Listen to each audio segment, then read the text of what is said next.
Hi, today I want to talk to you a little bit about the Pom Pom maker. And in your kit you have a Pom Pom maker that looks like this. You might have a different kind, and I'll cover that in a different video. They're fundamentally the same thing, they just look a little bit different. This Pom Pom maker is actually two pieces, and they're attached by some wire in the center, or a little post. But when you make your pom-pom, you want that all the way together, and you need to pull out one whole side, and that's both of these together. Now I've also given you a thing of some balls of yarn. There's balls of yarn in your pom-pom kit and in your baby chick kit. There's more balls of yarn in there. You can actually use any yarn. If you've got some craft yarn at home that you like the color better, use that, that's fine. But I want to tell you something about balls of yarn.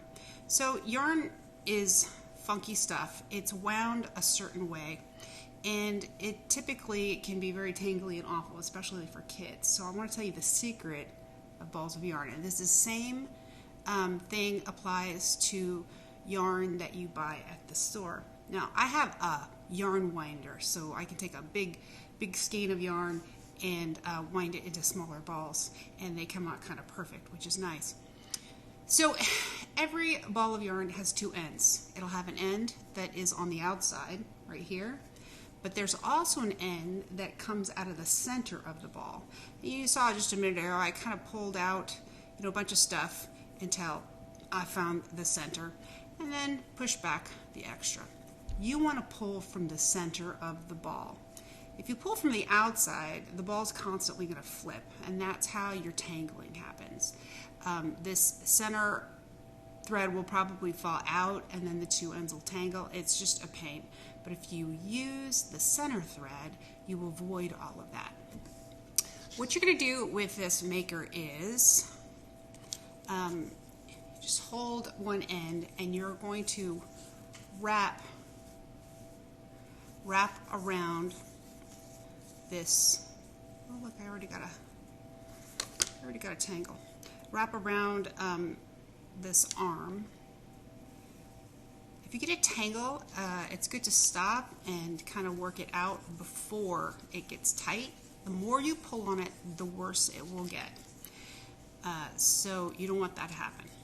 You want to take care of it while it's kind of a loose tangle. Now as I get going, and the center of the ball gets a little space in it, the yarn comes out really easily.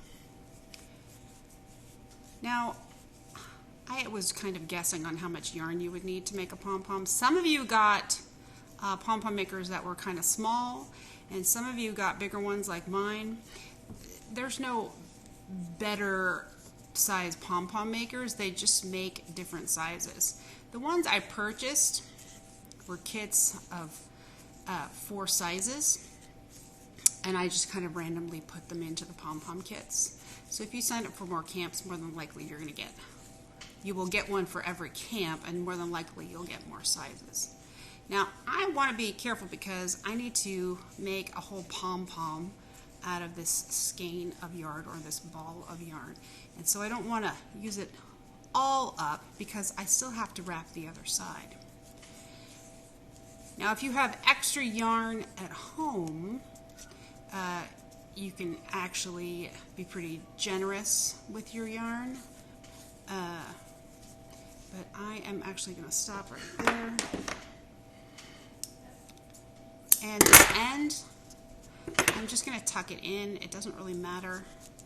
I just don't want it to get in my way. I'm going to close that up, and then I'm going to work on the other side. I'm going to pause the video so you don't have to watch me wrap this, and we'll start up again when I have the other side. So I have the other side wrapped, and I have my 2 sides just like this. Now you can actually wrap quite a bit more onto these. You just have to be able to close them. This is going to make a pom-pom, but it's going to be, a little bit of a skinny pom-pom. I actually had yarn left over, and I could have done more, but I kind of like the amount I have on here right now.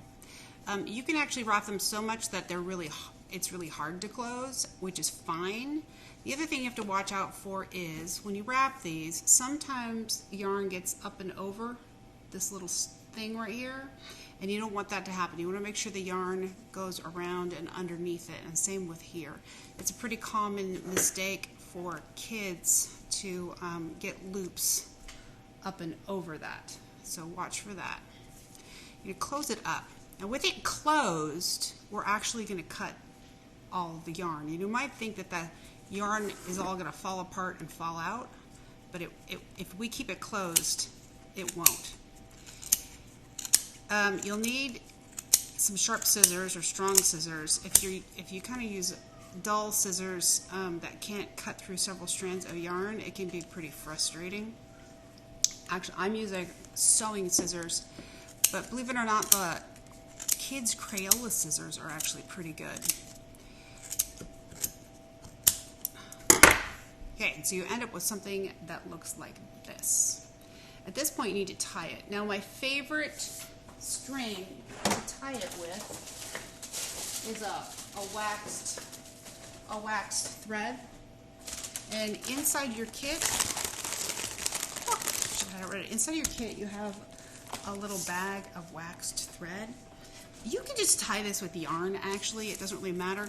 But this waxed thread really holds it. So I'm going to get myself kind of a long piece of the waxed thread.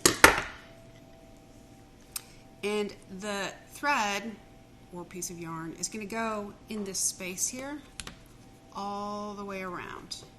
And then you need to tie it. Crisscross applesauce. And ideally, you want to tie it really tight, but you want to tie a square knot.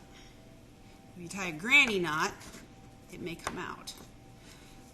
If you don't know what a square knot is going to be one, and I flipped it around. I'm going to do it again on the other side.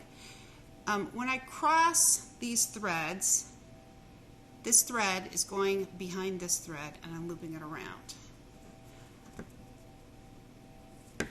But for a square knot, the second time, this thread goes in front of the other thread, and then you tie it.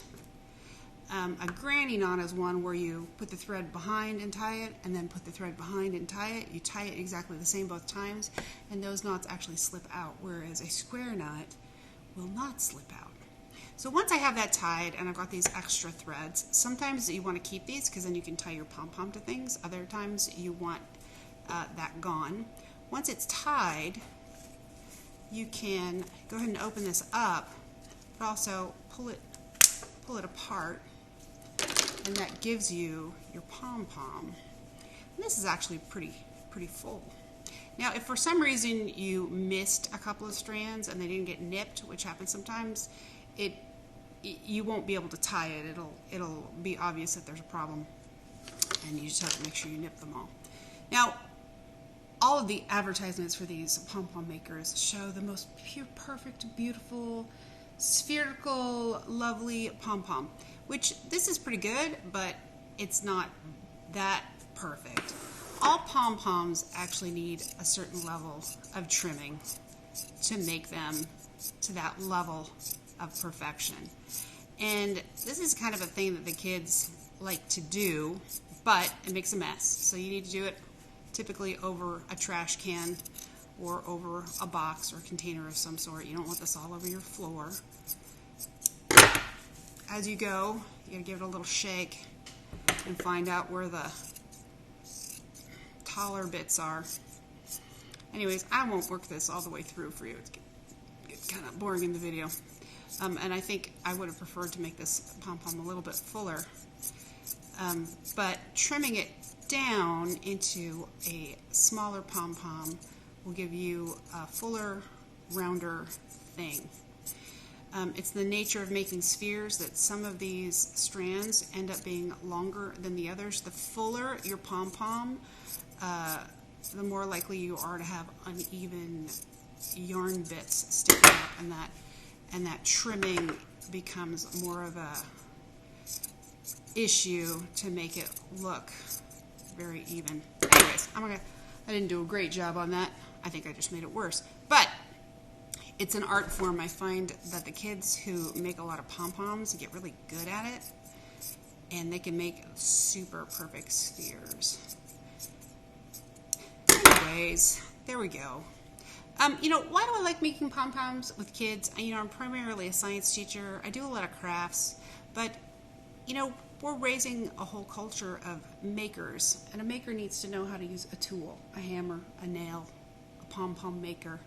You know, some engineer had to design this. When I was a kid, we didn't have pom-pom makers. We had a piece of cardboard, we wrapped it around and hoped for the best. So, I mean, this is an interesting piece of engineering. Just being able to use tools, small motor skills, being able to use your hands, it's all a really great skill. The other thing is you can do a little experiment with this. You know, how many wines makes the best pom-pom? You know, how few wines can you make a good pom-pom? Anyways, it all is a big experiment. All right, have fun making your pom-poms.